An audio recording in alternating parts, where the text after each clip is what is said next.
یعنی یہ امکانات پیدا ہو گئے ہیں کہ وہاں سے کوئی سلسلہ شروع ہو سکتا ہے کہ پاکستان کو ایک ایسا جواب دیا جائے مثبت کہ پاکستان کے کچھ جو مطالبات ہیں وہ پورے ہوں۔ اب یہ کیسے پورے ہوں گے؟ اب افغان طالبان کالعدم ٹی ٹی پی کے لوگوں کے ساتھ کس قسم کا سلوک کرتی ہے، کیسے پاکستان کو اطمینان دلایا جا سکتا ہے، یہ ایک بہت بڑا سوال ہے۔ کل جو ہم نے بات کی تھی کہ 5 بڑے حملے ہوئے خیبر پختونخوا میں متعدد علاقوں میں، جنوبی وزیرستان، شمالی وزیرستان، باجوڑ میں 2 دھماکے ہوئے، خیبر میں ایک حملہ ہوا، تو یہ چیزیں بھی اچھا باجوڑ کے جو واقعات ہیں ان کی دونوں واقعات کی ذمہ داری داعش نے قبول کی ہے، اور اسی طرح وزیرستان کے واقعے سے ٹی ٹی پی نے انکار کر دیا کہ جی یہ ہم نے نہیں کیا۔ اب داعش خراسان جو ہے وہ افغان طالبان کے لیے بھی درد سر ہے، اور ظاہر ہے کہ پاکستان کے لیے بھی درد سر ہے۔ یہ ایک ایسا نقطہ ہے کہ جس پر پاکستان اور افغانستان متفق ہو سکتے ہیں۔ افغان طالبان کو خدشہ کیا ہے؟ یعنی کچھ لوگ وہاں پہ ایسے ہیں افغان طالبان کے اندر کہ وہ یہ رائے رکھتے ہیں کہ اگر ہم نے افغانستان کے اندر کالعدم ٹی ٹی پی کے خلاف کارروائی کی تو پھر ہو سکتا ہے کہ یہ کالعدم ٹی ٹی پی کے لوگ جو ہیں یہ کہیں داعش کی طرف نہ چلے جائیں، یہ داعش کے ساتھ نہ مل جائیں۔ اور داعش کے حوالے سے آپ کو پتہ ہے کہ شروع میں جب افغان طالبان برسر اقتدار آئے تھے تو انہوں نے یہ کچھ کارروائیاں بھی ایسی ہوئی تھیں، اور وہاں پہ جو سیکیورٹی ماہرین ہیں ان کا بھی یہ کہنا تھا کہ اگر افغان طالبان کے لیے فوری طور پر کوئی تنظیم چیلنج بن سکتی ہے تو وہ داعش ہے۔ تو یہ ایک صورتحال ہے، اور پھر اس میں اگر آپ دیکھیں کہ یہاں کی مذہبی جماعتوں کو بھی نشانہ بنایا جا رہا ہے۔ باجوڑ میں جے یو آئی کا جو ورکرز کنونشن تھا اس میں خودکش حملہ ہوا، اس میں پھر 80 سے زیادہ جو جے یو آئی کے کارکن تھے انہوں نے جام شہادت نوش کیا، اور اس واقعے کی داعش خراسان نے ذمہ داری قبول کی تھی۔ اب جو باجوڑ میں 2 دھماکے ہوئے ہیں ان واقعات کی ذمہ داری بھی داعش نے قبول کی ہے، اور ایک واقعے میں تو جمعیت علماء اسلام سے وابستہ ایک بزرگ کو شہید کیا گیا۔ یہ دہشت گردی کا جو چیلنج ہے یہ ظاہر ہے کہ پاکستان کو درپیش ہے۔ افغانستان میں فی الحال آپ کہہ سکتے ہیں کہ نسبتاً بہت زیادہ امن ہے، وہاں پر داعش اس طرح کی کارروائی نہیں کر رہی جس طریقے سے پاکستان میں ہو رہی ہیں، واقعات ہو رہے ہیں اور وارداتیں ہو رہی ہیں۔ تو کالعدم ٹی ٹی پی کو کیسے سنبھالا جائے، ٹی ٹی پی کے لوگوں کو کیسے سمجھایا جائے کہ جی آپ پاکستان پہ حملہ نہ کریں،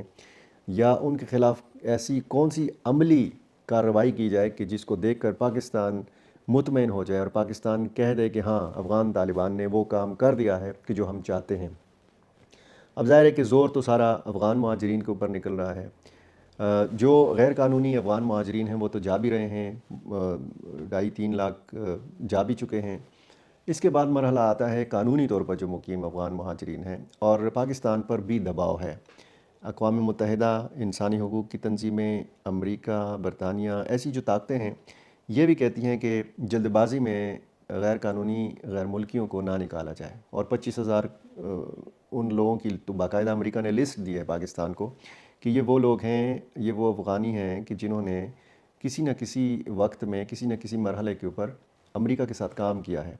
تو اور اطلاع یہی ہے کہ ان 25,000 لوگوں کو فوری طور پر پاکستان سے نہیں نکالا جا رہا امریکہ کے کہنے پر۔ اب یہ ساری صورتحال جو ہے اس کو کیسے ختم کیا جا سکتا ہے، کشیدگی کو کیسے ختم کیا جا سکتا ہے، یہ اب اگر یہ قندھار کے جو اجلاس کے جو شرکاء تھے، یہ جو لوگ تھے، کیا فیصلہ لے کر کابل واپس جائیں گے، اور کابل میں جب اس حوالے سے اگر کوئی اقدامات کرنے کے احکامات دیے گئے ہیں ان کے امیر المومنین کی جانب سے، تو پھر ہو سکتا ہے کہ کچھ دنوں میں کوئی عملی صورت نظر آئے۔ عملی صورت اس شکل میں کہ کابل سے کوئی ایسا اعلیٰ سطحی رابطہ ہو حکومت پاکستان کے ساتھ، اسلام آباد کے ساتھ، کہ جس کا پھر کوئی نتیجہ برآمد ہوتا ہوا نظر آئے۔ اب افغان جو شہری ہیں، جو افغان مہاجرین ہیں جو پاکستان میں مقیم ہیں، وہ ایک تو گلہ کر رہے ہیں پاکستانی فیصلے کے حوالے سے، وہ شاکی ہیں، وہ شکایت کر رہے ہیں، ٹھیک ہے، لیکن وہ اپنی حکومت کی جانب بھی دیکھ رہے ہیں کہ ان کی حکومت کیا کر رہی ہے۔ ان کی حکومت اس حوالے سے صرف وہاں پر ٹی وی پہ بیٹھ کر بات کر رہی ہے، وہاں پہ صرف رد عمل دے رہی ہے، وہاں پہ صرف افغانستان کے کچھ وزراء جو ہیں وہ اپنے رد عمل دے رہے ہیں اور یہ بات کر رہے ہیں اور مذمت کر رہے ہیں، جی پاکستان نے غلط کیا، پاکستان کو ایسا نہیں کرنا چاہیے تھا۔ عملی طور پر افغان حکومت نے کیا کیا ہے ان افغان شہریوں کے لیے، اپنے ہی ہم وطنوں کے لیے، اپنے ہی مہاجرین کے لیے، کہ جن کو پاکستان نے نکالنے کا فیصلہ کیا ہے، غیر قانونی جو افغان مہاجرین ہیں۔ تو یہ افغان مہاجرین بھی حیران ہیں، منتظر ہیں کہ افغان حکومت تو وہاں پر ظاہر ہے کہ انتظامات تو کر رہی ہے، وہاں پہ امدادی ادارے بھی کام کر رہے ہیں کہ جو افغان مہاجرین پاکستان سے جا رہے ہیں ان کو خوراک بھی پہنچائی جا رہی ہے، ان کو پانی بھی پہنچایا جا رہا ہے، ان کے لیے خیموں کا بندوبست بھی کیا جا رہا ہے، ان کے لیے ٹرانسپورٹ کا بندوبست بھی کیا جا رہا ہے، فی نفر اور فی خاندان لوگوں کو نقد امداد بھی دی جا رہی ہے، اس میں کوئی شک نہیں ہے۔ اور ایک حوالے سے ہم یہ کہہ سکتے ہیں کہ افغان حکومت ان سارے معاملات میں مصروف ہے، تو ظاہر ہے کہ اب افغان حکومت کے سارے لوگ تو اس کام میں مصروف نہیں ہیں نا، کچھ ذمہ داریاں ہوتی ہیں جو ان کو وزراء ہیں وہ رابطہ کر سکتے ہیں، دو طرفہ رابطہ ہی جو ہے اس سے پھر مسائل کا حل نکلے گا۔ اگر طورخم بارڈر بند رہا ایک دن اور اس کو مذاکرات کے ذریعے چند ہی گھنٹوں بعد ایک ہی دن میں جس دن یہ بند ہوا اسی دن کھولا جا سکتا ہے، تو پھر کیا کابل اور اسلام آباد کے رابطے نہیں ہو سکتے؟ کیا ہم یہ رابطے کر کے غلط فہمیاں دور نہیں کر سکتے؟ اگر ہم یہاں سے بیان داغتے ہیں، جواب میں وہاں سے بیان داغا جاتا ہے، تو اس کا فائدہ کیا ہے؟ اس کا تو نقصان ہے، اس کا تو پاکستانی عوام کو بھی نقصان ہے اور اس کا افغانستان کے عوام کو بھی نقصان ہے، اس میں باہمی تجارت کرنے والے جو تاجر ہیں ان کا بھی نقصان ہے۔ اب اس نقصان سے کیسے بچا جائے؟ اب اس معاملے کا، اس کشیدگی کا، اس تنازع کا اگر دونوں ملکوں کو نقصان ہے تو پھر دونوں ملکوں کی قیادت کو سوچنا چاہیے کہ ہم کیسے یہ صدیوں پرانے جو رشتے ہیں ان کو ٹوٹنے سے بچا سکتے ہیں، ان کو بحال کر سکتے ہیں۔ تو ہماری اور آپ سب کی بھی نظر جو ہے اس معاملے کے اوپر ہے، اور آپ سب کا بہت شکریہ بھی میں ادا کرنا چاہوں گا کہ جو اس معاملے میں ہمارا ساتھ دے رہے ہیں۔ آپ کا ہر کمنٹ جو ہے وہ ایسا نہیں ہے کہ جی آپ نے کمنٹ کر لیا اور ہم نے وہ پڑھا نہیں، ہم ہر کمنٹ پڑھتے ہیں، آپ کے کمنٹس بڑا ویلیو رکھتے ہیں ہمارے لیے، بہت قیمتی آپ کے کمنٹس ہیں، چاہے وہ نیگیٹو کمنٹ ہے کہ چاہے وہ پازیٹیو کمنٹ ہے۔ آپ جب کمنٹ کرتے ہیں تو اس سے ہمیں یہ پتہ چلتا ہے کہ ہمارے جو دیکھنے والے ہیں وہ کیا رائے رکھتے ہیں۔ ظاہر ہے کہ اس میں ہمارے افغان بھائی بھی ہیں، اس میں ہمارے پاکستانی بھائی بھی ہیں، پاکستانیوں کی ہو سکتا ہے کہ ایک الگ رائے ہو، افغان ہمارے جو بھائی ہیں ان کی الگ رائے ہو، ایسے بھی ہمارے بھائی اس میں موجود ہیں کمنٹ کرنے والوں میں کہ وہ بہت پازیٹیو کمنٹ کرتے ہیں اور دونوں ملکوں کے جو صدیوں پرانے رشتے ہیں وہ یاد کراتے ہیں اور اس خواہش کا اظہار کرتے ہیں کہ دونوں ملک آپس میں قریب ہوں، دونوں ملکوں کا آپس میں اتحاد ہو، دونوں ملکوں کے تجارتی روابط ہوں، دونوں ملکوں میں لوگ آئیں جائیں، کاروبار کریں، جس طریقے کے رشتے ہیں اسی طریقے کے ان رشتوں سے، ان تعلقات سے دونوں ملکوں کو فائدہ اٹھانا چاہیے۔ تو کمنٹ ضرور کیجئے اور مجھے کم از کم اتنا پتہ چلے، اور ایک کمنٹ میں مجھے پتہ چل رہا ہے کہ مجھے ایک بھائی نے، بلکہ بہت سارے بھائیوں نے یہ بھی کہا ہے کہ جی آپ نے صرف افغانستان کا ٹھیکہ لے رکھا ہے کیا آپ صرف افغانستان کے اوپر بات کریں گے؟ بات پاکستانی سیاست کے حوالے سے بھی کریں گے، لیکن چونکہ دنیا بھر کی نظریں اس وقت ایک تو غزہ کے اوپر ہیں، اسرائیل نے جو مظالم کیے ہیں، اسرائیل جو بمباری کر رہا ہے، اسرائیل نے جو ظلم و ستم کے پہاڑ توڑے ہیں خواتین کے اوپر، فلسطینی بچوں کے اوپر، اور فلسطینی بچوں کے لیے، ان کی ماؤں کے لیے غزہ کو دوزخ بنا دیا گیا ہے۔ ساری نظریں غزہ کے اوپر بھی ہیں اور دنیا بھر کی ساری نظریں افغانستان اور افغان مہاجرین کے اوپر بھی ہیں۔ یہ کبھی ذہن میں نہ لائیے گا کہ ہم اگر غزہ کے مسلمانوں کو یاد کرتے ہیں تو ہم اپنے افغان مہاجرین، وہ مہاجرین کہ جن کو میں نے اپنی آنکھوں سے دیکھا ہے، وہ افغان بچے، وہ افغان خواتین، وہ افغان بزرگ جو بہت پریشانی کے عالم میں یہاں سے جا رہے ہیں، جب یہاں سے جا رہے تھے تو ان کی آنکھوں میں نے عجیب پریشانی دیکھی، ایک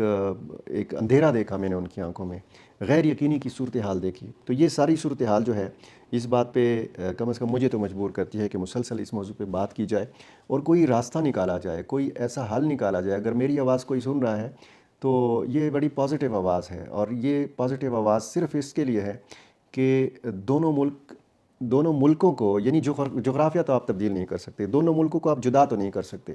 تو کیوں نہ یہ جو دوریاں، یہ جو فاصلے نظر آ رہے ہیں، ان دوریوں کو اور ان فاصلوں کو ختم کیا جائے اور دونوں ملک ایک دوسرے کو فائدہ پہنچائیں۔